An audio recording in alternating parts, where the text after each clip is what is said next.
Livro de Juízes, capítulo 6, versículo 10.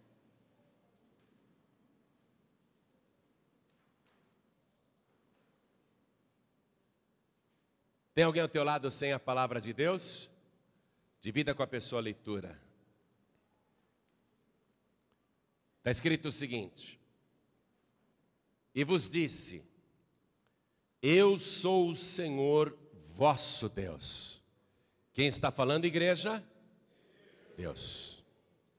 E vos disse, eu sou o Senhor vosso Deus.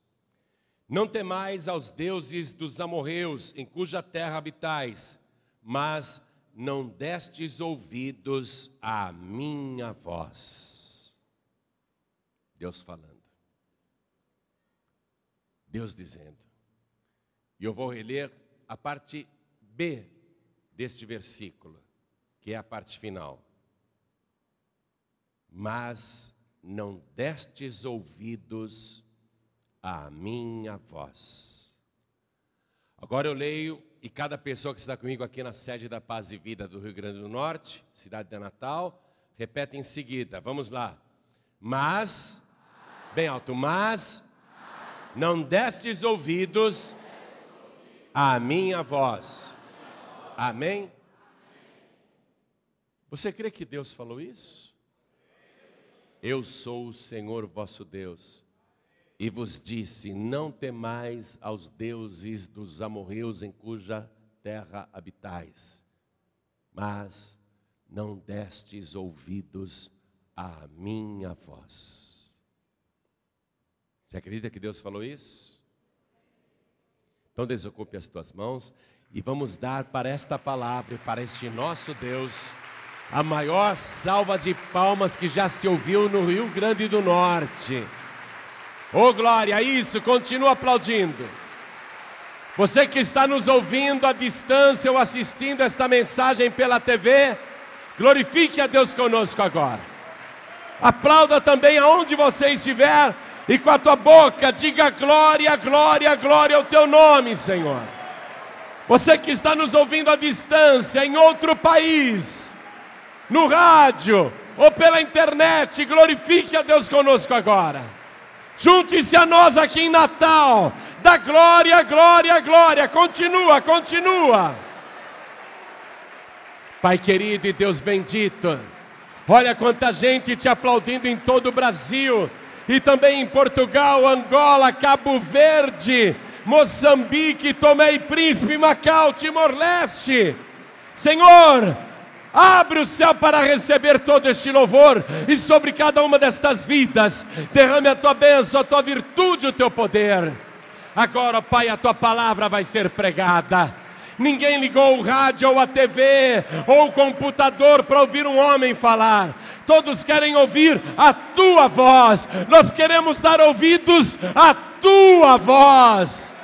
Então vem com teu espírito, tome a boca do pregador, tome os lábios do mensageiro, envia a tua palavra com poder e autoridade, e que a tua palavra vá e produza o resultado para o qual está sendo mandada, em nome de Jesus.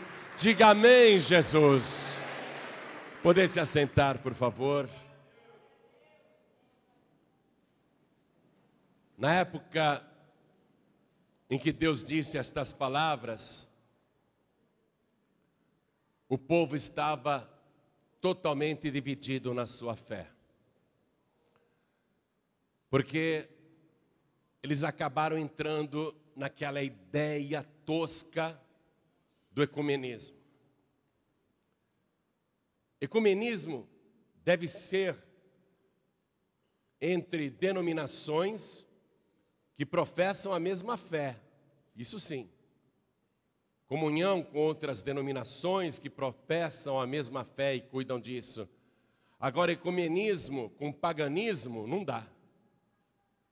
E é o que Israel estava vivendo, porque eles acreditavam no Senhor, se Deus que é Espírito, Criador dos céus e da terra, mas acreditavam também no Deus Baal, que era a imagem de escultura, um ídolo de um homem segurando um raio e um porrete, e diziam ser o Deus da tempestade, o Deus da guerra, o Deus da fertilidade, o Deus da vitória. E, ironicamente, Baal significa Senhor. Olha isso. Então, todo mundo em Israel estava adorando aquela imagem de escultura, achando que estava adorando o Senhor. É só uma representação de Deus. Só que Deus não pode ser representado por imagens, Ele proibiu isso, e é uma blasfêmia tentar pegar a grandeza de Deus e reduzir a um monte de barro ou madeira, a um boneco sem vida, e ficar clamando a uma imagem que não pode ver, que não pode ouvir, que não pode sentir nada, que não consegue nem andar sozinha, precisa ser carregada. Uma imagem que tem mãos, mas não apalpam, e não é capaz nem de tirar o pó que fica em cima dela. Alguém tem que ir lá com um paninho e limpar a imagem. Deus não gosta disso. E porque Israel se desviou desta maneira, crente que adoravam ao Senhor, então Deus disse: vocês saíram da minha palavra para seguir uma religião que vocês acham que também está certa. Uma religião fora da minha palavra, em contradição com a minha palavra. Então, já que vocês não querem saber da minha palavra, eu também não quero saber do que vocês falam. E Deus entregou o povo à sua própria sorte. E aí, todo tipo de males passou a acontecer. E Deus já tinha falado anteriormente, não apenas sobre a proibição de se adorar ídolos, mas Deus havia dito assim, em Deuteronômio capítulo 28, versículo 2: e todas estas bênçãos virão sobre ti e te alcançarão quando ouvires a voz do Senhor teu Deus. E depois de falar todas as bênçãos de fartura, prosperidade, sucesso, Deus diz no mesmo capítulo: será, porém, que se não ouvirdes a voz do Senhor teu Deus, para fazer conforme Ele está mandando, então todas essas maldições virão sobre ti. Aí eram maldições de passar fome, passar sede, passar medo, perder os direitos mais básicos, ser derrotado pelos inimigos, sofrer traição conjugal, filhos rebeldes, destruição financeira, enfim, só maldições. Como o povo já estava avisado, então todas aquelas maldições vieram sobre Israel, e a nação passou a viver uma crise que durou 7 anos. Durante 7 anos Israel foi vítima de saque, de roubo dos povos inimigos, os midianitas, os amonitas, os povos do Oriente que invadiam Israel vindo com seus camelos, e eles pareciam gafanhotos, e tudo que Israel semeava, os estrangeiros roubavam e deixavam o povo passando fome. Levavam o gado, os bois, as ovelhas, as vacas, as cabras, levavam tudo. Deixavam o mínimo para Israel sobreviver, e quando Israel plantava de novo e ia colher, os povos do Oriente, os vizinhos das nações estrangeiras vinham com seus camelos e cobriam a terra, diz a palavra. Milhares e milhares vinham como gafanhotos e destruíam tudo e roubavam tudo. E assim Israel empobreceu muito, diz a palavra, 7 anos de crise. Um dia, um homem de Deus é levantado. E ele vai e, na autoridade do Espírito de Deus, ele fala para o povo por que todo aquele mal está acontecendo. Eu quero que você acompanhe aqui a partir do versículo 7. E sucedeu que, clamando os filhos de Israel ao Senhor por causa dos midianitas, enviou o Senhor um profeta aos filhos de Israel que lhes disse: assim diz o Senhor Deus de Israel, do Egito eu vos fiz subir e vos tirei da casa da servidão e vos livrei da mão dos egípcios e da mão de todos quantos vos oprimiam, e os expeli de diante de vós, e a vós dei a sua terra, e vos disse: eu sou o Senhor vosso Deus. Não temais aos deuses dos amorreus em cuja terra habitais, mas não destes ouvidos à minha voz. O profeta veio e falou em nome do Senhor. Já pensou? Um profeta reunir o povo e dizer assim: Deus está falando agora, assim diz o Senhor, e dá essa reprimenda. Foi uma pregação excelente. Foi uma palavra vinda do próprio Deus. Foi uma palavra de poder, foi uma palavra de autoridade. Mas lamentavelmente não mudou nada. Porque o povo não dava mais ouvidos à voz de Deus. Lamentavelmente não mudou nada. Uma pregação super bíblica, um profeta de Deus, o próprio Deus usando a boca do profeta para falar. E olha, preste atenção, o próprio Deus pregando. Está entendendo isso? O próprio Deus pregando para o povo, usando a boca do profeta só como instrumento. E não adiantou absolutamente nada. Não adiantou nada.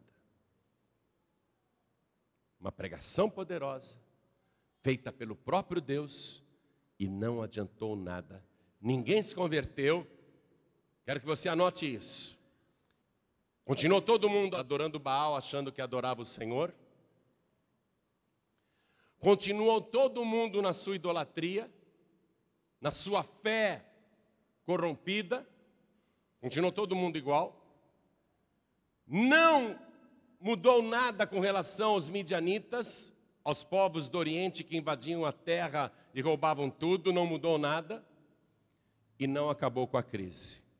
Atenção, a pregação do próprio Deus não converteu ninguém, não acabou com a crise e não derrotou os inimigos. E a crise se aprofundando. Preste atenção, nós estamos vivendo uma crise grande e sempre vamos viver crises. Por toda a nossa vida passaremos por crises. Preste atenção nesta palavra. Deus fala o que você tem que fazer para a sua vida superar todas as crises que aparecerem. É aquela mesma palavra. Buscar ao Senhor com todo o seu coração, com toda a sua alma, com todo o seu entendimento, com todas as suas forças, e dar ouvidos à voz do Senhor teu Deus, obedecendo a sua palavra. E aí todas as bênçãos virão sobre ti. Coisa simples. Se a pessoa fizer isso, todas as bênçãos virão sobre ela. As crises continuarão existindo. Deus tem poder para controlar as crises e até para criar crises. Deus tem poder até para criar crises. Mas Ele é o único que pode fazer você triunfar a crise, mesmo que tenha sido criada por Ele mesmo. Deus tem como poupar os seus servos e servas em meio à crise. Amém? O mundo está em crise e é necessário que o mundo se aprofunde na crise. Não pense você que o mundo ficará melhor. O mundo ficará cada vez pior. Você está vendo o que está acontecendo em toda a terra. Não vou nem enumerar aqui, porque é só você ligar o rádio e a TV, pronto, você já está sabendo de tudo. De tudo. Não vou enumerar as crises que o mundo está passando e o nosso país também. As crises sempre existirão. E Jesus disse: é necessário que tudo isso aconteça. É necessário. Então as crises vão se agravar, prestem atenção nisso. É necessário que tudo isso aconteça. Mas Deus tem poder para livrar você da crise. Se você o buscar com todo o seu coração, se você der ouvidos à voz do Senhor teu Deus, se você se apegar com Deus. O próprio Deus foi lá e pregou, não adiantou nada, minha gente. Vocês estão aqui ouvindo um pregador, você pode até me menosprezar, mas eu sei que Deus está falando através da minha boca. Eu sei que Deus está usando os meus lábios para te orientar. para profetizar a teu respeito, para dizer coisas a teu respeito e para te ensinar o que você deve fazer. Eu sei que Deus usa a minha boca. Você pode até me desprezar, mas Deus usa a minha boca para falar com você. E aí você tem que ouvir a voz de Deus e obedecer. Porque é maravilhoso você ouvir o próprio Deus pregando, mas aqui está o exemplo claro de que a pregação de Deus não converteu ninguém, não expulsou os inimigos e não acabou com a crise. E tinha um homem nessa época, em Israel, que ele era o mais pobre do país inteiro, o mais pobre. Vamos dizer, o mais infeliz. Aquele que não tinha absolutamente nada, o mais desprezado. Ele ficava se perguntando, por que tudo isso nos aconteceu? Ele não ouviu a pregação. Por que tudo isso nos aconteceu? Ele vivia com medo. O pouco que ele tinha de mantimento, ele trabalhava às escondidas para que os midianitas chegando não roubassem. E ele sabia que o pai dele tinha um boi guardado a 7 chaves, que há 7 anos estava sendo alimentado, era o maior patrimônio da família. Era o boi cevado, era o boi reprodutor, era aquele boi que poderia fazer aquela família pobre se tornar dona de rebanhos enormes. E muitos dos alimentos que Gideão estava ali preparando às escondidas, era para o boi comer. Mas o pai dele tinha um outro plano com aquele boi. Lá no alto daquele monte eu fiz um altar para Baal, está lá o ídolo Baal, eu sou devoto de Baal. Eu vou pegar esse boi e vou sacrificar para Baal, para acabar com essa crise. Esse era o plano do pai do Gideão, porque o pai de Gideão que tinha montado aquele altar no alto do monte e que tinha colocado aquele ídolo Baal ali e que estava guardando o boi há 7 anos, não para reprodução, mas para sacrificar a um falso Deus. Gideão está ali, o mais pobre da família, mais pobre de Israel, em plena crise, e olha que coisa interessante. Em época de crise, quando Deus escolhe pessoas para livrar, Ele não chega dizendo para a pessoa coisas ruins. Quando Deus fala com você em meio à crise, pode estar o pior cenário possível à sua volta. Ele vai chegar com informações para levantar o teu ânimo e a tua fé. Não é isso que nós estamos fazendo aqui? Dizendo que você vai triunfar, dizendo que você vai vencer, que você vai conquistar, que você vai ter vitória. Não é isso que nós estamos fazendo? Você pode até pensar, poxa, esse pastor aí é um delirante, coitado. Ele está fantasiando muito, a coisa está feia. Será que ele não sabe que a coisa está feia? Não, não é, que eu sou pregador do Evangelho. E eu sei que quando Deus escolhe pessoas, Ele chama essas pessoas para dizer coisas boas. E quando Deus fala coisas boas, elas acontecem. Mesmo que a pessoa, a princípio, não tome posse. Deus apareceu ali para esse moço e Deus apareceu disfarçado, de viajante. Como é que é isso, pastor João Ribe? Deus faz isso o tempo todo. Deus faz isso o tempo todo, chama-se teofania. Às vezes Deus pode aparecer para você disfarçado de criança. Ele pode aparecer no teu caminho como se fosse um mendigo pedindo uma esmola. Ele pode aparecer para você como um estranho, uma estranha, pedindo uma informação, ou pedindo um favor, ou pedindo uma ajuda. Deus faz isso o tempo todo. Chama-se teofania, esse é o termo teológico. Quando Deus assume uma forma humana para andar entre os homens. Deus faz isso, sabia? E Deus fez isso aqui, na época de Gideão. Gideão estava lá malhando trigo no lagar, um lugar inadequado, trabalhando com ferramentas inadequadas. E aí ele olha do lado, tem um homem sentado numa pedra. Ele pensa que é um viajante, ele leva um susto, mas ele viu que não era midianita, não era estrangeiro, né? E esse estranho, que é Deus, e Gideão não sabe que é Deus, diz assim para ele, acompanhe comigo, versículo 12. Então o anjo do Senhor lhe apareceu e lhe disse, o Senhor é contigo, varão valoroso. O Senhor é contigo, olha para mim. O Senhor é contigo. Gideão todo desanimado, se Deus é comigo e conosco, por que aconteceu tudo isso com a gente? Ele não sabe por quê, né? Aí Deus fala assim para ele, versículo 14. Vai nesta tua força e livrarás a Israel da mão dos midianitas, porventura não te enviei eu?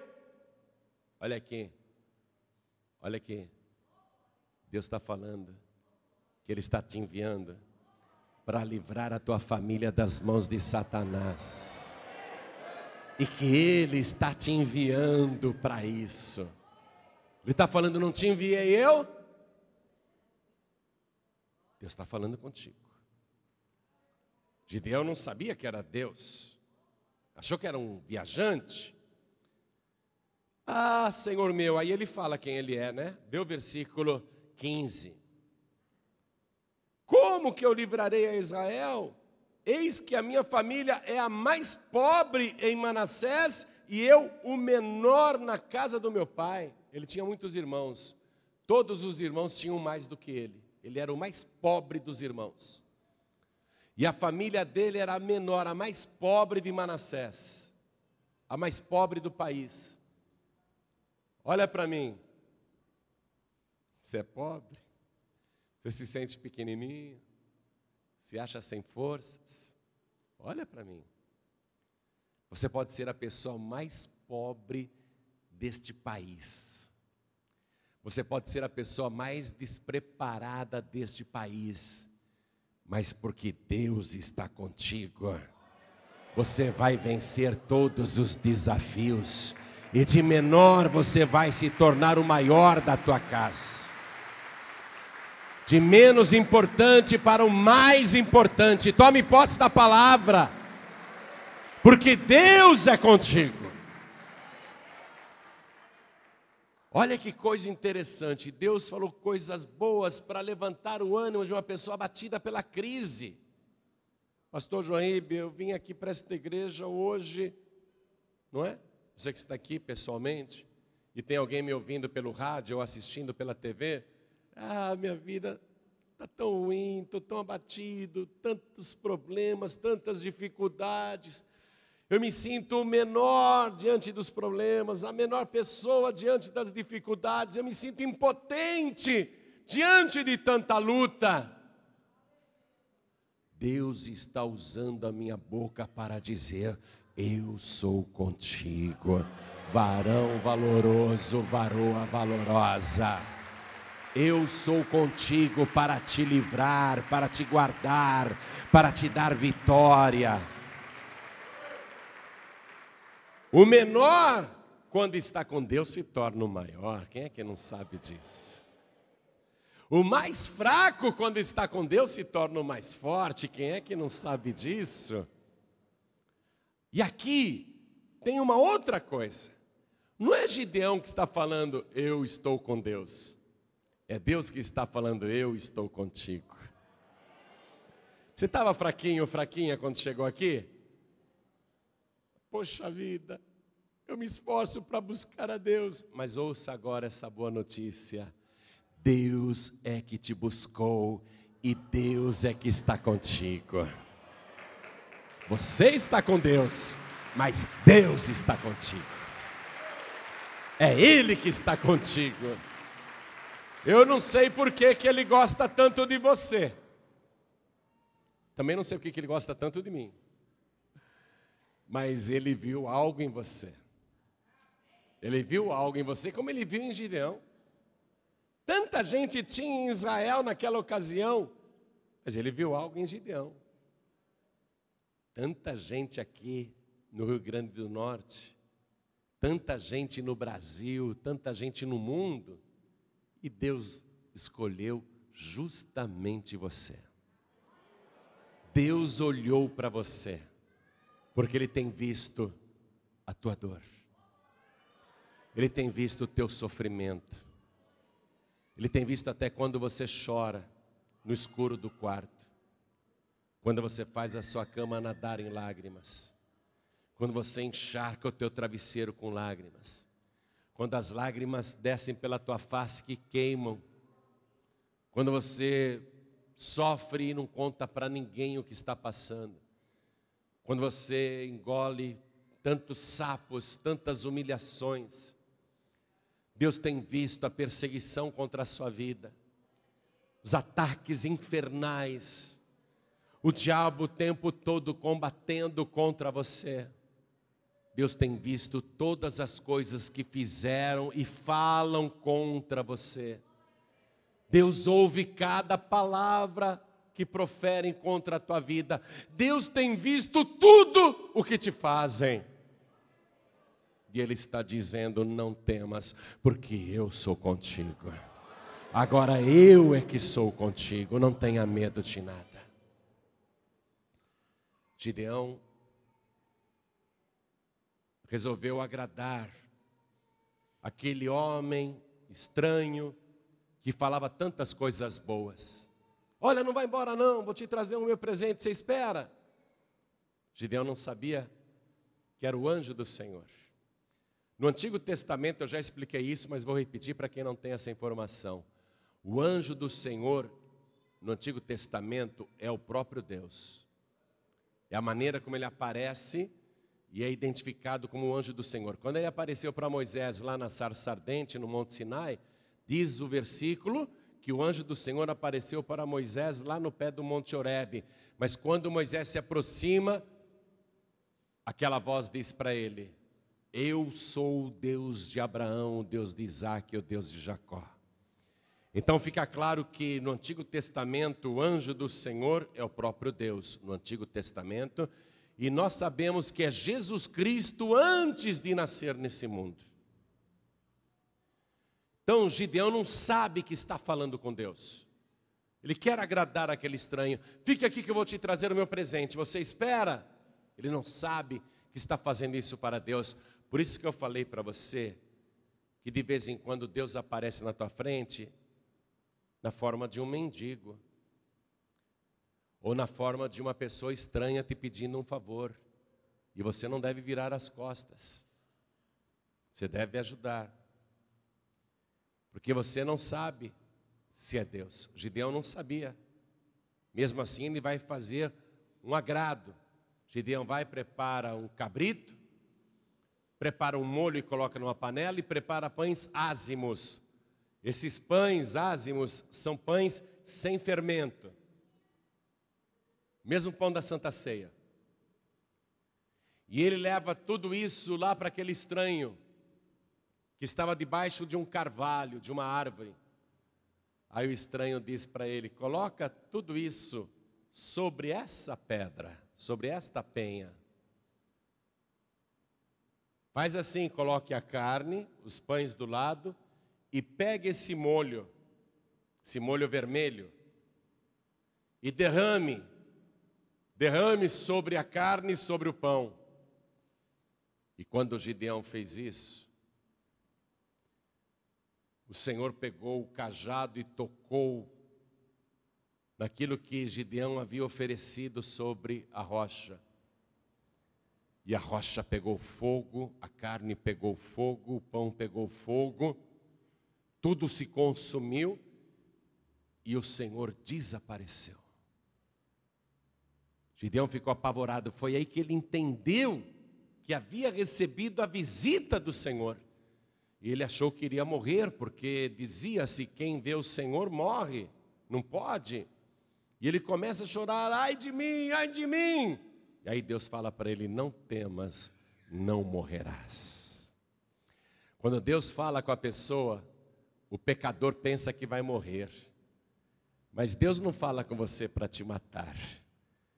Agora mesmo Ele está falando com você para te salvar, para te dar vida de verdade, para te abençoar, para te dar esperança, para te dar livramento, para te dar vitória.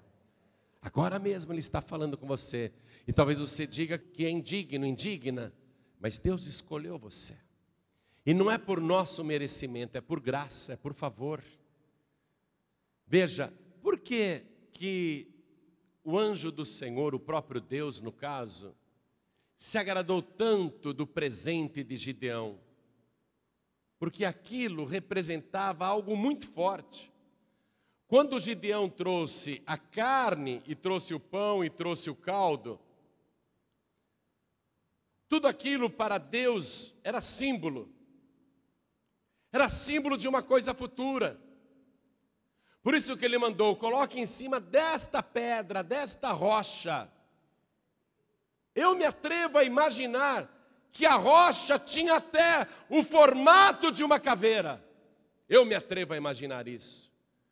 Porque todos os elementos estão ali para nos lembrar o sacrifício do Cordeiro de Deus no Monte Calvário. O sacrifício de Jesus que derramou todo o seu sangue puro e carmesim sobre aquela rocha em Israel. Eu acredito nisso. Por isso que Deus se agradou tanto do presente de Gideão. E aquele presente abriu para Gideão uma nova comunhão com Deus. Preste atenção. Uma nova comunhão com Deus. Porque Deus volta a falar com ele imediatamente. Não apenas dizendo que ele não morrerá, para ele ficar em paz. Mas naquela noite Deus fala com Gideão, acredito eu que em sonhos. Acompanhe comigo aqui no versículo 25. E aconteceu naquela mesma noite que o Senhor lhe disse, naquela mesma noite que o Senhor lhe disse: toma o boi de teu pai, a saber, o segundo boi de 7 anos, e derriba o altar de Baal, que é de teu pai. Eu não te falei que era o pai de Gideão que tinha construído aquele altar em cima do monte? Eu não te falei que o pai de Gideão era devoto de Baal? O altar de Baal era do pai de Gideão. Deus está falando: Gideão, preste atenção, pega o boi de teu pai, a saber, o segundo boi de 7 anos, e derriba o altar de Baal, que é de teu pai. Teu pai tem fé naquele Baal, derriba. E corta o bosque que está ao pé dele. O bosque era para fazer oferendas, acender velas, essas coisas. E edifica ao Senhor teu Deus um altar no cume deste lugar forte. Ali era uma fortaleza de Satanás. Num lugar conveniente, um altar novo. Deus está falando: faz um altar novo, Gideão. Um altar novo, naquele lugar forte. E toma o segundo boi, e oferecerás em holocausto com a lenha que cortares do bosque. Deus falou isso e ficou quieto, minha gente. Gideão falou: estou ficando louco. Mas é real. Deus apareceu para mim ali debaixo do carvalho. Depois ele recebeu o meu presente e desapareceu. Depois ele disse que eu não iria morrer. E agora ele fala comigo em sonho e me manda fazer uma coisa que está além das minhas forças. Deus sabe muito bem que esse boi não é meu, é do meu pai. É um bem de família. Deus sabe muito bem que o altar de Baal não é meu, não fui eu que fiz, foi o meu pai. Que o meu pai que é devoto de Baal. E Deus quer que eu faça uma coisa que está fora do meu alcance. Aí Deus ficou quieto, não falou mais nada.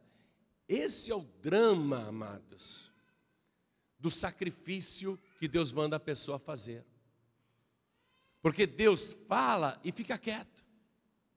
Deus não disse: Gideão, depois que você fizer isso que eu mandei, pegar o segundo boi do teu pai, oferecer em holocausto num altar novo para mim, depois você destruir o altar de Baal, Gideão, eu vou converter o teu pai, eu vou converter os teus irmãos, eu vou converter a nação inteira, eu vou fazer você valer por 1000 homens para lutar contra os midianitas. Gideão, eu vou fazer você se tornar o mais importante do país. Eu vou te dar vitória em tudo, Gideão. Deus não falou nada disso. Deus só mandou ele fazer um holocausto que estava fora das suas forças. Preste atenção. É isso que vai, primeiro, derrotar os inimigos e exterminar aquela crise econômica que já durava 7 anos, e fazer o menor e mais pobre de Israel se tornar o maior e o mais rico, e se tornar líder espiritual e sacerdote do povo, e ser um homem vitorioso. É aquele sacrifício. Preste atenção. Agora, isso é chocante o que você vai ouvir. É chocante. O próprio Deus pregou para o povo e ninguém se converteu. O próprio Deus pregou para o povo usando o profeta e os inimigos não foram derrotados, ninguém teve ânimo. O próprio Deus pregou e a crise não acabou.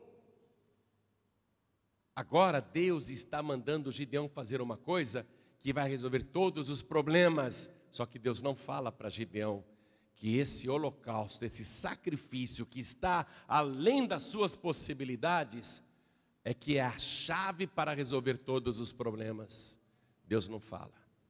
Olha para mim, olha para mim. Nós queremos que Deus faça tudo. Oh Deus, por que está acontecendo tudo isso? Oh Deus, por que o Senhor não me ajuda? Por que o Senhor não resolve?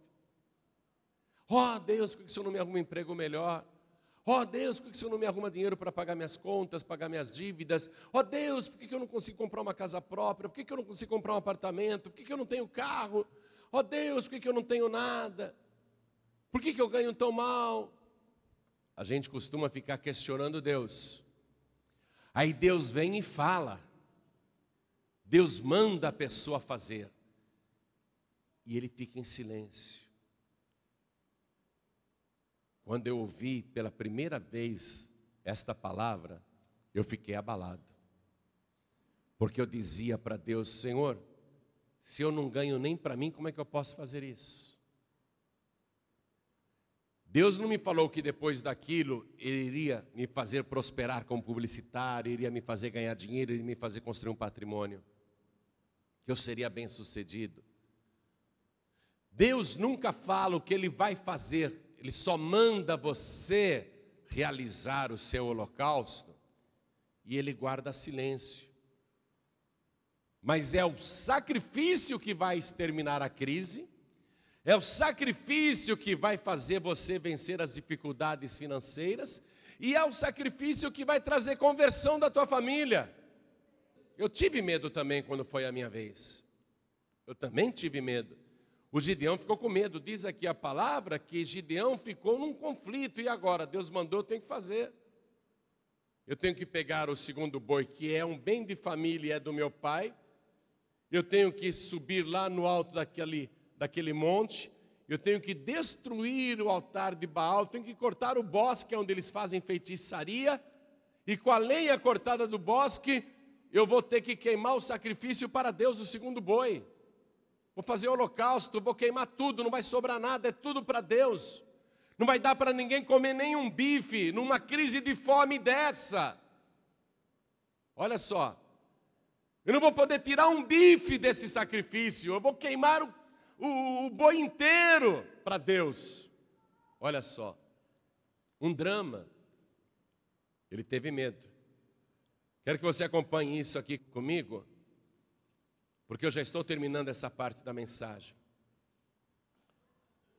Diz assim, no versículo 27. Então Gideão tomou 10 homens dentre os seus servos e fez como o Senhor lhe dissera. Fez como o Senhor lhe dissera. Fez como o Senhor lhe dissera. A fé sem obras é morta. Fez como o Senhor lhe dissera. Alguém tem que ouvir a voz de Deus. O povo não estava ouvindo a voz de Deus. Gideão ouviu a voz de Deus. Ele tinha a opção de não obedecer, fazer como todo mundo ouve e não faz nada. Mas ele fez como o Senhor lhe dissera, e sucedeu o quê?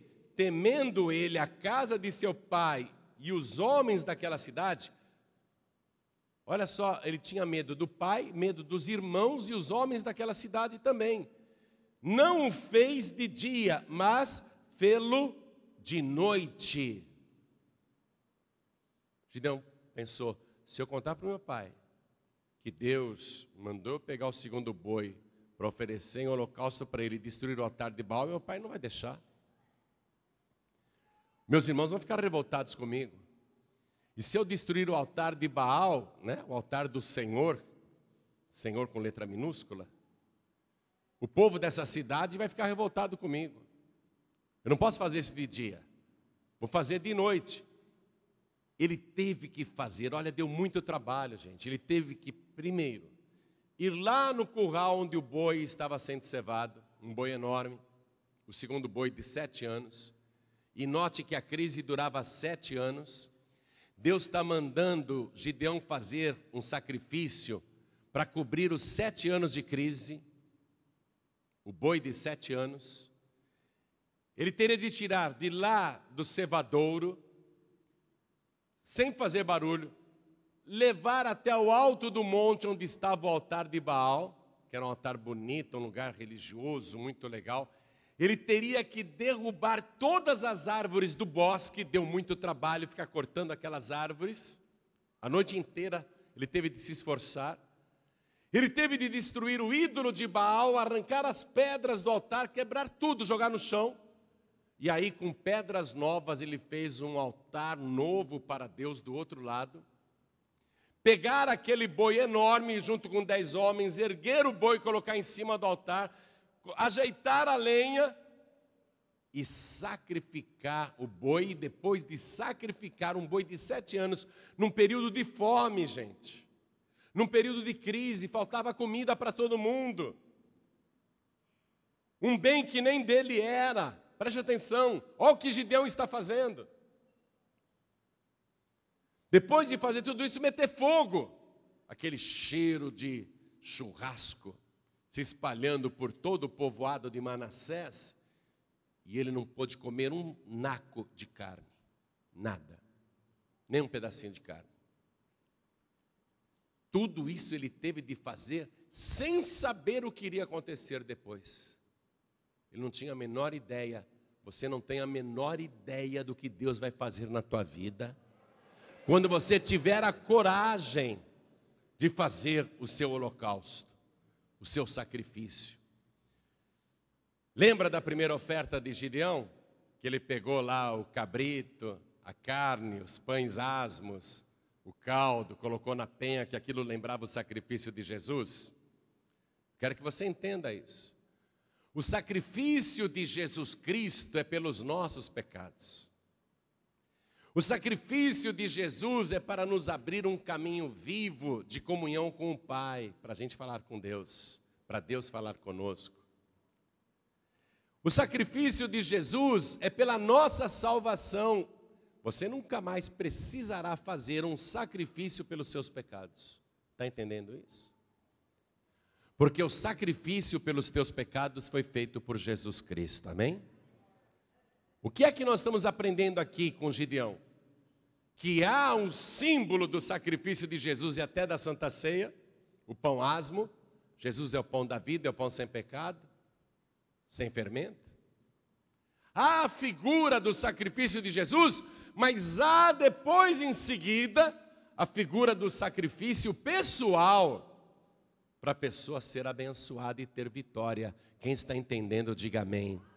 São duas coisas totalmente diferentes e independentes. Eu não preciso fazer sacrifício nenhum para ser salvo.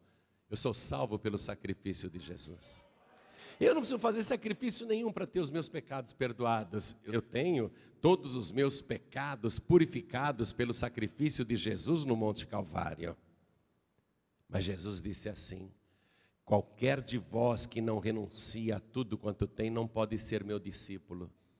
Qual é a dúvida? Então a pessoa quer lançar tudo em cima do sacrifício de Jesus e ela mesma não quer fazer sacrifício nenhum. O que é que nós estamos aprendendo aqui no caso de Gideão? A figura do sacrifício de Jesus no Monte Calvário, que abriu um caminho para Gideão e Deus se comunicarem. Jesus é o caminho vivo, Ele é o caminho, a verdade e a vida. Ninguém vem ao Pai a não ser por mim, Ele disse isso. O sacrifício dele é esse caminho, aberto para nós, é o caminho vivo. Mas há depois a necessidade de você renunciar e fazer o seu sacrifício pessoal, ouvindo a voz de Deus. O Evangelho, amados, é renúncia. Só que Deus fala e fica calado. Escute, um moço chegou para Jesus, ele era muito rico e falou assim: Senhor, o que eu devo fazer para ser salvo? Jesus falou assim: obedeça a palavra de Deus e pronto. Ah, tudo isso eu faço desde a minha mocidade, por que eu não sou salvo?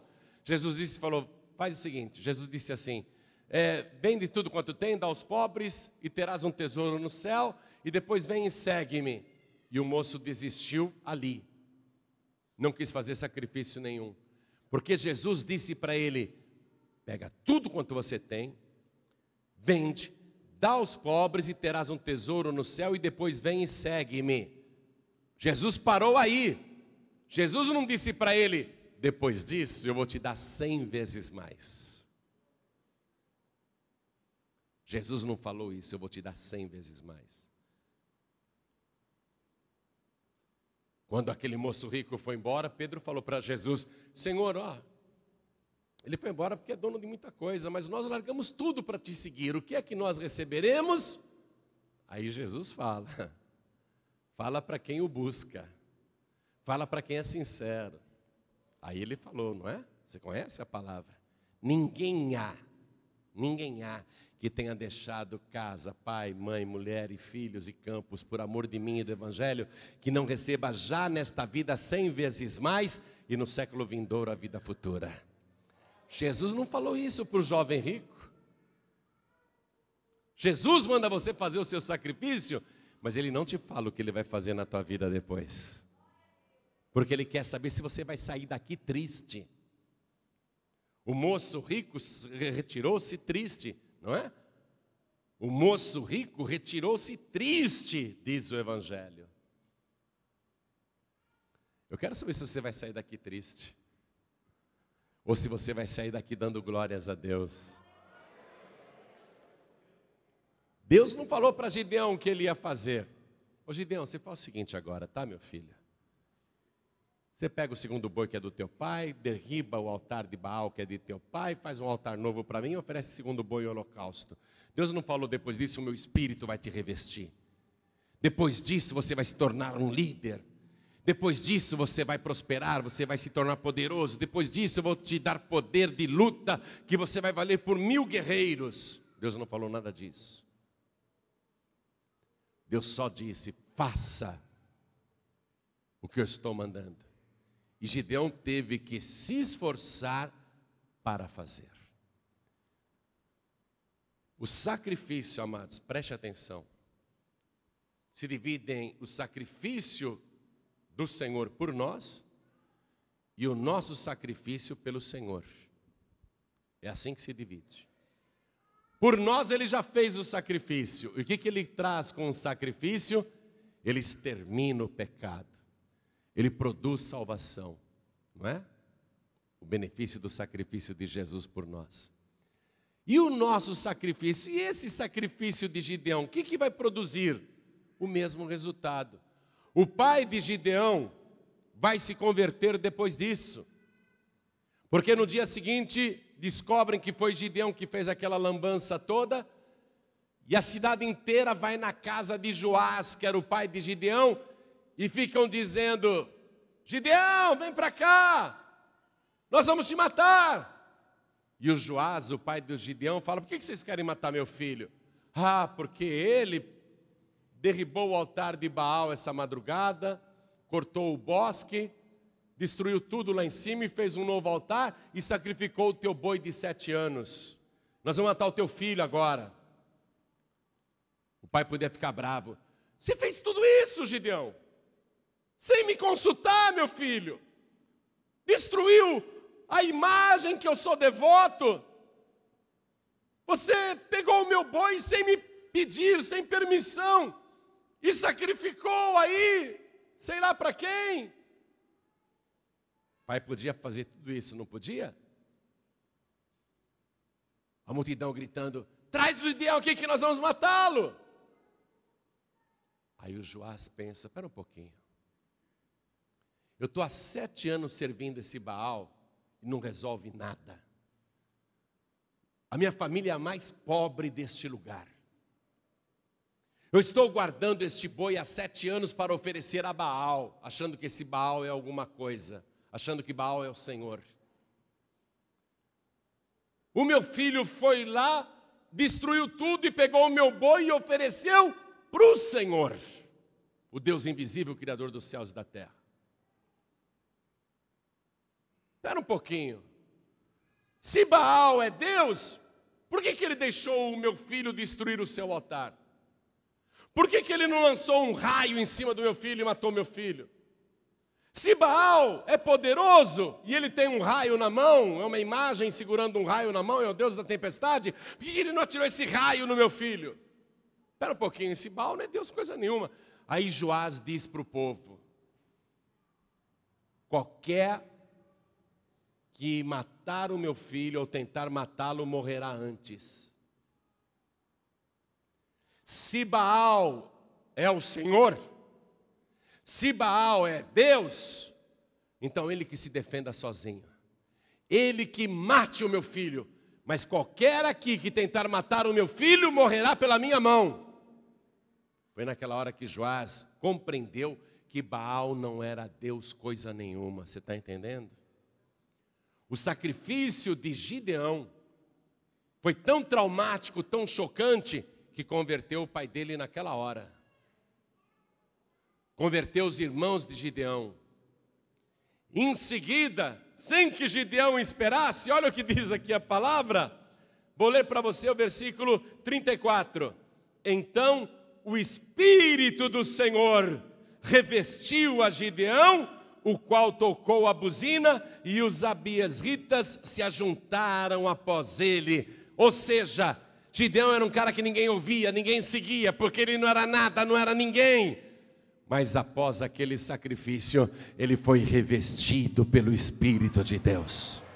Uma unção poderosa tomou conta dele. Aí Gideão tocou a buzina e todo Israel veio atrás dele. Todo Israel. O sacrifício de Gideão converteu a nação. Amém? E eu vou parar a mensagem aqui. Se você quiser ouvir o restante desta mensagem, venha hoje à noite que eu estarei aqui. Mas é até este ponto que eu queria te trazer. Quero que você reflita sobre isso. Nós pregamos a palavra dia e noite pelo rádio, pela televisão, pessoalmente, na igreja, na rua, em toda parte, o tempo todo. Você ouve a palavra, você quer que a sua família se converta. Muitas e muitas vezes você ouve a pregação e até chora porque Deus falou contigo. Você se emociona, Deus falou com você. Mas por incrível que pareça, mesmo com tanta pregação, a tua família ainda não se converteu. Tem muita gente da tua família que não quer nem saber de Deus, que nem gosta quando você liga o rádio ou a TV para ouvir a mensagem. Você já ouviu tanta pregação, e você já fez várias ofertas, inclusive, e nada aconteceu de impressionante.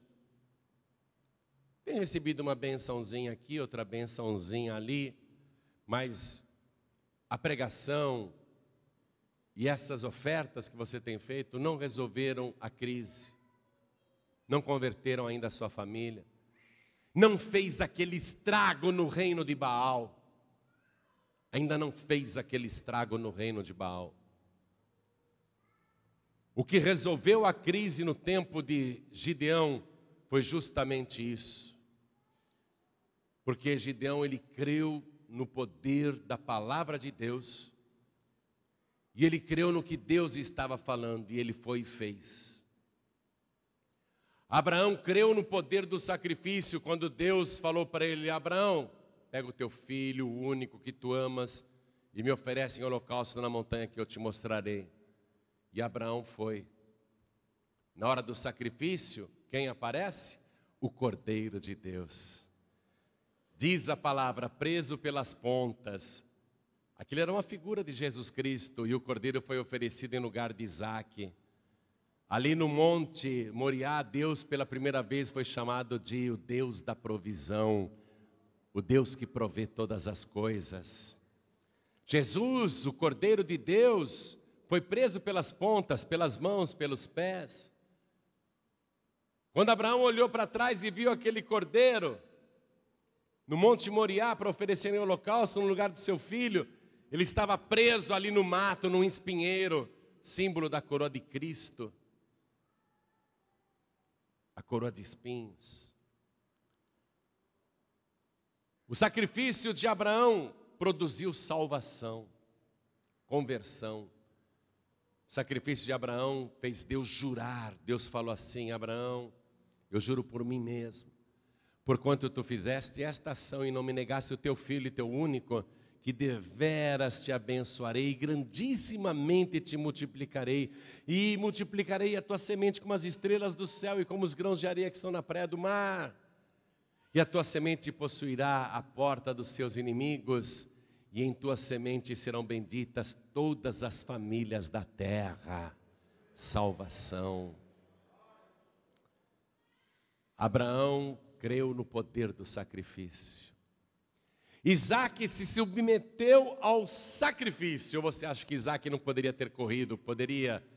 Isaque se submeteu ao sacrifício, ele foi obediente. Quem aqui sabe quantos filhos Abraão teve? Quantos filhos Abraão teve? Quem sabe? 2. Um com Agar, o primeiro que era Ismael, e depois o Isaque com a Sara. Mas depois disso, depois que a Sara morreu, ele casou de novo. Quantos filhos ele teve? 6. Juntando tudo, quanto dá? 8. Abraão teve 8 filhos. Mas na hora de dar a herança, Abraão vai entregar tudo só para Isaque. E para os outros filhos, Abraão vai dar presentes. Veja isso, é chocante. Gênesis capítulo 25, versículo 5. É chocante isso, versículo 5 e o 6. Vou ler aqui para você. Porém, Abraão deu tudo o que tinha a Isaque, mas aos filhos das concubinas que Abraão tinha, deu Abraão presentes, e vivendo ele ainda, despediu-os do seu filho Isaque ao oriente, para a terra oriental. Poxa, pastor, Abraão foi injusto, né? Abraão foi injusto. Ele deu tudo que tinha só para o Isaque, e para os outros filhos, Abraão deu presentes, e ainda mandou eles embora para o Oriente. Ele deu o país inteiro para uma só pessoa. Por que ele não dividiu o país inteiro pelos 8 filhos? Ele mandou os 7 filhos para fora de Israel, para o Oriente, e deu toda aquela terra só para Isaque, um país inteiro para Isaque. Abraão foi injusto.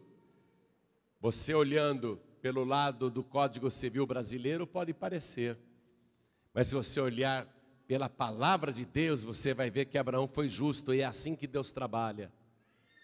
Porque todos aqueles filhos que ganharam presentes, nenhum deles jamais viveu a experiência do sacrifício. Isaque foi o único filho que subiu o monte Moriá e viveu a experiência do sacrifício. Ele foi o sacrifício vivo para Deus. Quando você se torna como Isaque, quando você vive a experiência do sacrifício, como Gideão fez, como Abraão fez, como Isaque fez, então você tem o direito de herança, você tem o direito de receber todas as coisas. Você pensa que Jesus Cristo recebeu de recompensa apenas as nossas almas salvas? Você pensa que Jesus Cristo, ao fazer o seu sacrifício, ao viver a experiência do sacrifício nele mesmo, você pensa que ele recebeu só as nossas almas? Vá comigo em Apocalipse capítulo 5, versículo 9. Eu vou terminar a mensagem, escute. Jesus, antes de nascer aqui, ele já era Deus e coisas, mas depois que ele se tornou homem, gerado pelo Espírito Santo, no ventre imaculado da Virgem Maria, depois que ele se ofereceu a si mesmo em sacrifício por todos nós, escute o que aconteceu. Apocalipse capítulo 5, versículo 9 em diante. E cantavam um novo cântico dizendo: digno és de tomar o livro e de abrir os seus selos, porque foste morto, e com teu sangue compraste para Deus homens de toda tribo e língua e povo e nação, e para o nosso Deus os fizeste reis e sacerdotes, e eles reinarão sobre a terra. O que o sacrifício produz? Salvação, conversão, não é? Jesus dizia: quando eu for levantado da terra, todos atrairei a mim. Gideão, quando fez o sacrifício, a nação se converteu. Não foi a pregação, foi o sacrifício que ele fez. Foi o sacrifício de Jesus que atraiu todos nós. O sacrifício de Jesus produziu salvação. Agora escute, vou continuar lendo aqui, versículo 11. João diz: e olhei e ouvi a voz de muitos anjos ao redor do trono e dos animais e dos anciãos. E era o número deles milhões de milhões e milhares de milhares, que com grande voz diziam: digno é o Cordeiro que foi morto, que se sacrificou. Digno é o Cordeiro que foi morto de receber o poder, e riquezas, e sabedoria, e honra, e força, e glória, e ações de graça. Ele já tinha tudo isso, mas o sacrifício que ele fez, além de produzir a nossa salvação, fez com que ele recebesse todas essas coisas por direito. Você está compreendendo? Quando Jesus estava indo lá para morrer na cruz, Jesus Cristo já tinha sofrido muitos espancamentos, sabia que ia ser morto, ele sabia que iria ressuscitar no terceiro dia, tudo isso ele sabia. Mas eu garanto para você, era inimaginável o que iria acontecer depois. Ele sabia, ele sabia. Por isso que na cruz ele ficou praticamente em silêncio, por isso que no tribunal ele ficou em silêncio, porque ele sabe que depois da ordem do sacrifício tem que haver um silêncio. Deus fala no coração da pessoa. Gideão viveu essa experiência, e ele que era o menorzinho, vai se tornar o maior. Ele que era o mais pobre, vai se tornar o mais rico. Ele que era o mais fraco, vai se tornar o mais forte. Ele que não tinha importância nenhuma, vai se tornar o mais importante do país. Deus não falou nada disso para ele. Deus só mandou ele fazer o holocausto. Não é impressionante como Deus trabalha? Por que Deus não falou assim para Gideão? Ô Gideão, naquela noite em que Deus apareceu para ele em sonho: Gideão, agora fica dando glória, glória, glória, que eu vou te fazer rico, poderoso e vitorioso, e vou acabar com a crise. Por que Deus não falou isso? Porque tem gente que só quer ficar dando glória, glória, glória. Ah, meu Deus, ah, meu Deus, ah, meu Deus. E não parte para a ação. Não parte para a ação. Olha aqui, o que eu leio? E Gideão fez como o Senhor lhe dissera. Vamos ficar todos de pé.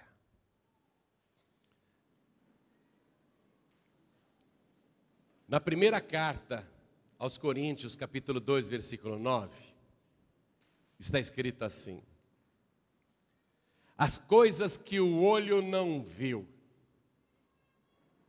que o ouvido não ouviu, e que não desceram ao coração humano, são as que Deus preparou para aqueles que o amam. Deus só tem coisa boa preparada para quem o ama. E a gente prova que ama a Deus quando faz como Abraão. Deus disse a Abraão: agora eu sei que temes ao meu nome. E quando Deus disse agora eu sei, não é no sentido de eu não sabia, agora eu sei. Não.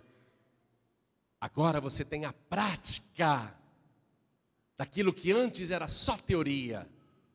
Agora, Abraão, agora você tem a vivência da prática. Agora eu sei que você é capaz de viver na prática aquilo que diz com a tua boca, que me ama mais que tudo. Foi isso que Deus quis dizer. Que Deus sabe do futuro, Deus sabe de todas as coisas. A gente sabe, a gente professa, mas a teoria tem que passar para a prática. Quem aqui ama a Deus, levante a mão. Todo mundo. Todo mundo, todo mundo. Eu vou agora no presídio e vou fazer essa pergunta, todo mundo vai levantar a mão. Eu vou agora num bar cheio de ímpios, vou fazer essa pergunta, todos vão levantar a mão. Eu vou agora numa bocada de fumo, eu vou agora no quartel-general dos traficantes, vou perguntar quem ama a Deus, todos vão levantar a mão. Mas tudo isso é teoria. Quando Deus disse para Abraão, agora eu sei que tu me amas, porquanto fizeste esta ação, é que você não ficou apenas na teoria, você viveu aquilo que falava, você fez a prática. Por isso que a fé sem obras é morta, está compreendendo? Todos nós amamos a Deus, mas Deus manda você fazer uma coisa e você não faz, porque você tem medo, você recua, e Deus não gosta de quem recua. A palavra diz assim: o justo viverá pela fé, mas se ele recuar, a minha alma não tem prazer nele. A gente não pode recuar, amados. Abraão não podia chegar na metade do Monte Moriá e falar: não, eu desisto, meu filho, vamos descer. Ele tinha essa opção, hein? Só que hoje ninguém saberia quem foi Abraão. Jesus estava no alto, lá do Monte das Oliveiras, no Getsêmani, enquanto a tropa militar, com Judas na frente, com porretes, varapaus e archotes, subiam um monte. Jesus tinha a opção de descer pelo outro lado, só que aí ele teria fracassado. Viver a experiência na prática, a experiência do sacrifício, é o poder do sacrifício. Jamais Deus vai abrir mão disso. Enquanto você não souber o que é o sacrifício de verdade, enquanto você não viver essa experiência, você não tem noção do que Ele fez por você. E eu quero que cada pessoa que está aqui comigo agora, cada pessoa, para ter um pouquinho só da noção do sacrifício de Jesus por nós, eu quero que você abra a sua mão em formato de cruz. Abra os braços. Abra os braços em formato de cruz. Abra. Imagine que você está pregado aí. Não abaixe mais tua mão. Fique aí, não abaixe mais tua mão. Eu quero que você aguente o máximo possível, não pode abaixar a mão. Eu quero que você aguente o máximo que puder. E na hora que você não puder aguentar, ao invés de abaixar a mão, você grita. Se começar a doer, você grita. Não abaixe a mão. Você tem que viver a experiência do sacrifício. Não apenas na teoria, não apenas de ouvir falar, mas começar a sentir o que é fazer uma renúncia, o que é fazer um verdadeiro sacrifício, o que é viver o sacrifício. Não abaixe a tua mão, não abaixe, não abaixe, não abaixe. Ao invés de abaixar, você grita. Não tenha medo não. e nem envergonha. Não abaixe a mão. Não abaixe a mão. Pastor, está começando a doer. Não abaixe a mão. Não tem nem um minuto que você está com as mãos assim. E olha, o teu corpo não está açoitado. A tua pele não está revirada. Não tem uma coroa de espinhos na tua cabeça. Você não está todo torto na cruz. Você só está com os braços abertos, como Jesus. Não tem pregos perfurando as tuas mãos, nem os teus pés. Não tem pregos aí. Está doendo, não está? Não abaixe a mão, não. Não abaixe, não abaixe. Não abaixe a mão, não abaixe. Não abaixe a mão. Pastor, está doendo, então grita. Não, não, não abaixe a mão, não abaixe a mão, não abaixe a mão. Fala, está doendo, mas não abaixe a mão. Grita, está doendo, mas não abaixe a mão. Você tem que viver a experiência do sacrifício. O sacrifício dói na carne, amados. O sacrifício faz a gente sofrer.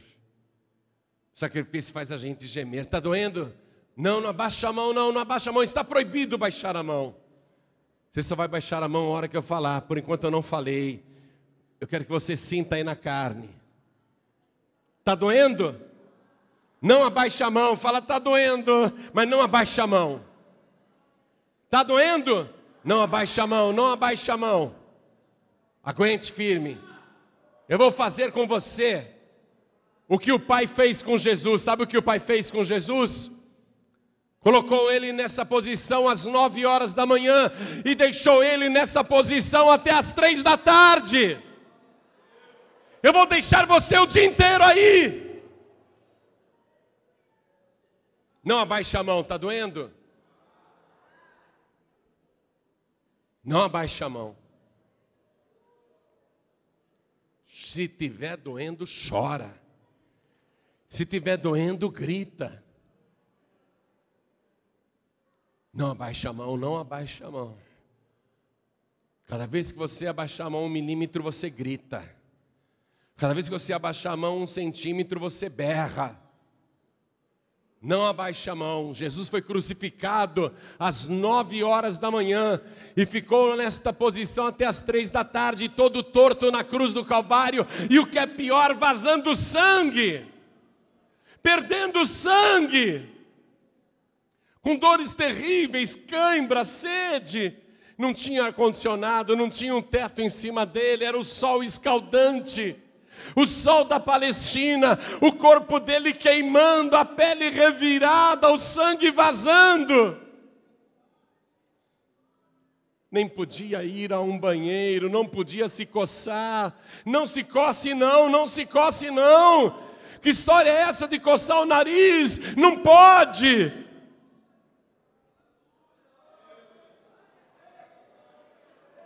Está sentindo que é um sacrifício? Deus manda você fazer um sacrifício e você fica com mimimi, nhen, fica fazendo beicinho, cara feia, não tem coragem de fazer um sacrifício para Deus. O que você está tendo aí é uma leve amostra do sacrifício que Ele fez por você.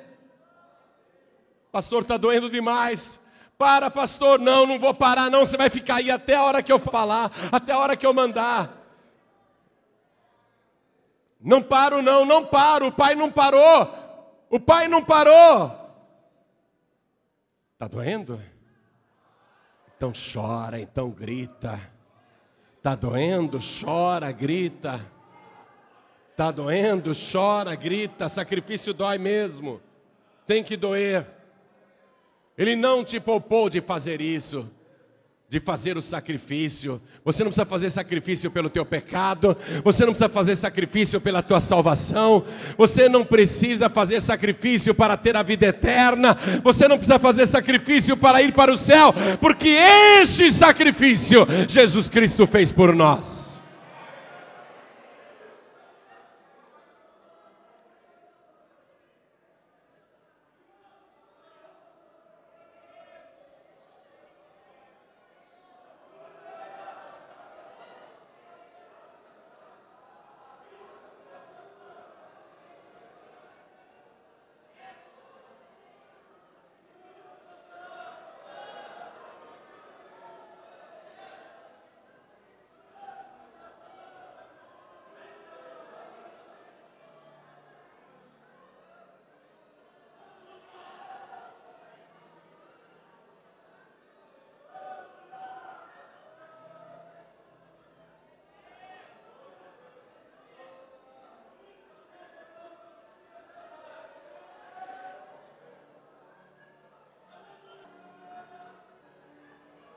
Ó Jesus,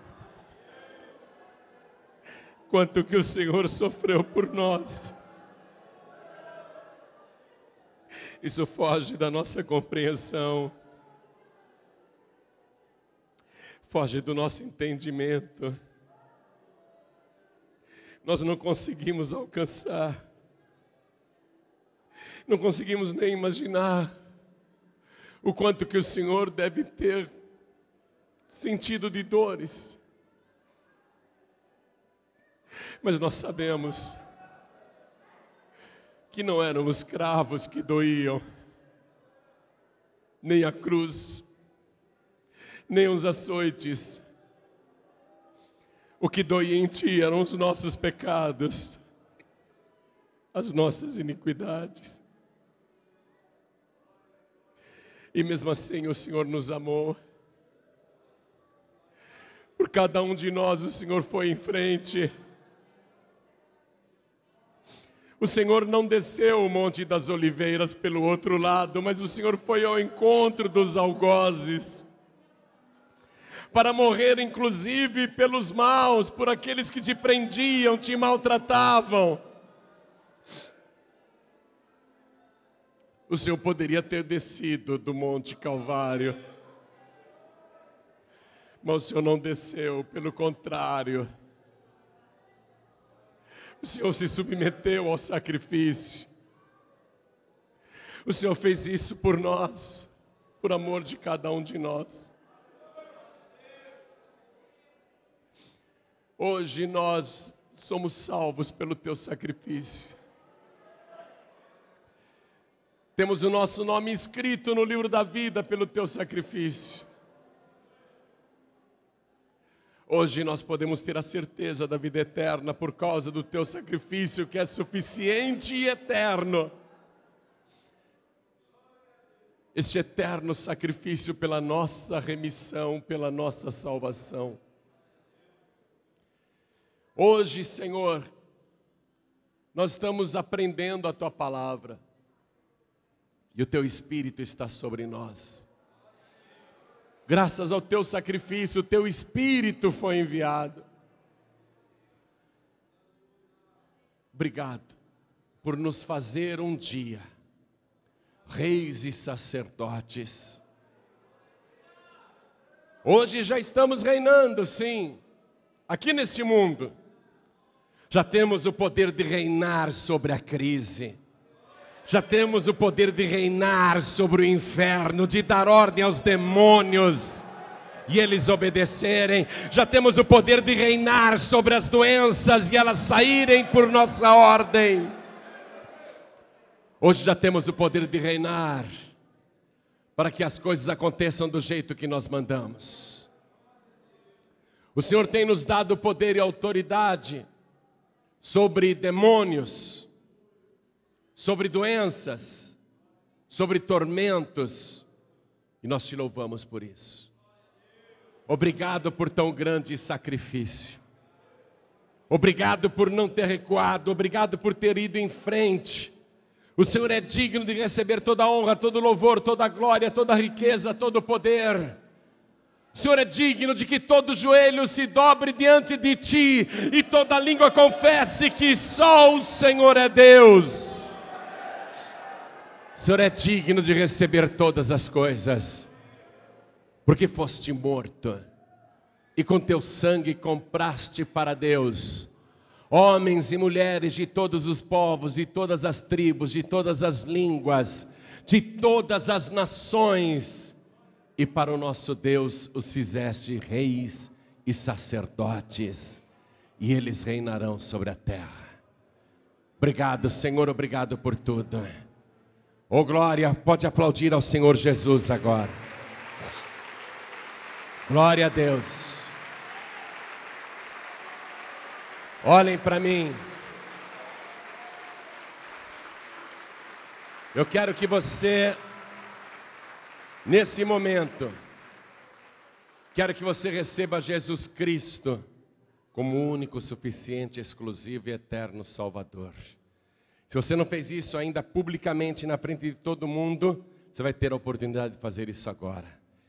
Então eu pergunto, quantos aqui ouvindo a palavra, e não é de hoje que você está ouvindo a palavra, não é de hoje que Deus fala com você, quem aqui publicamente quer confessar Jesus como único, suficiente, exclusivo e eterno Salvador, ergue a mão direita assim bem alto, todos que querem. Oh glória, todos que querem, vem aqui para frente, por favor, vem para cá. Todos que ergueram as mãos, vem aqui para frente. Vamos aplaudir ao Senhor Jesus. Vem para cá, todos que ergueram as mãos. Eu quero perguntar aqui na igreja, quantos filhos pródigos e filhas pródigas, pessoas que estão sem igreja nenhuma, querem voltar para a casa do Pai e participar de uma grande festa em tua homenagem? Filho pródigo, filha pródiga, Jesus está voltando. Volte para Ele antes. Todos que estão sem igreja, vem aqui para frente agora em nome de Jesus. Vem aqui para frente e vamos aplaudir ao Senhor Jesus por cada vida que está chegando. Vem para cá, filho pródigo, vem para cá, filha pródiga. E eu quero chamar aqui na frente todos que se sentem fracos na fé, muito fracos. Pastor, está difícil continuar a minha caminhada. Vem aqui para frente agora que nós vamos orar. Vem para cá, vem para cá. Isso. Quero falar com as pessoas que estão ouvindo pela rádio, ou assistindo pela TV, ou mesmo vendo pela internet. Quero perguntar, quer entregar a vida para Jesus? Quer recebê-lo como teu único, suficiente, exclusivo e eterno Salvador? Então se ajoelhe ao lado do teu rádio, se ajoelhe ao lado do teu televisor. Você que está em trânsito, eu sei que não tem como agora você se ajoelhar. Você está dirigindo, ou então está dentro de um metrô, de um trem, de um ônibus, de uma lotação, de uma van, de um comboio. Eu sei que não dá para se ajoelhar, mas olha só, Deus está te vendo. Os olhos do Senhor estão em toda a terra. Coloque a mão direita sobre o teu coração como sinal para Deus, porque nós vamos orar. E eu vou chamar o pastor Daniel Palharim para fazer agora esta oração. Vou pedir a todos vocês que se ajoelhem diante do altar. Vamos nos ajoelhar agora. A igreja continue de pé. Coloque a mão direita sobre o teu coração e ore assim comigo. Meu Deus e meu Pai, eu ouvi a tua santa palavra e agora eu me rendo a ti. Eu dobro os meus joelhos e declaro que o Senhor Jesus é para todo sempre o meu único, suficiente, exclusivo e eterno Salvador. Perdoa, Senhor, os meus pecados e escreve o meu nome no livro da vida e me dê agora a alegria e a certeza da minha salvação por Jesus Cristo, o meu único Salvador, para todo sempre. Amém.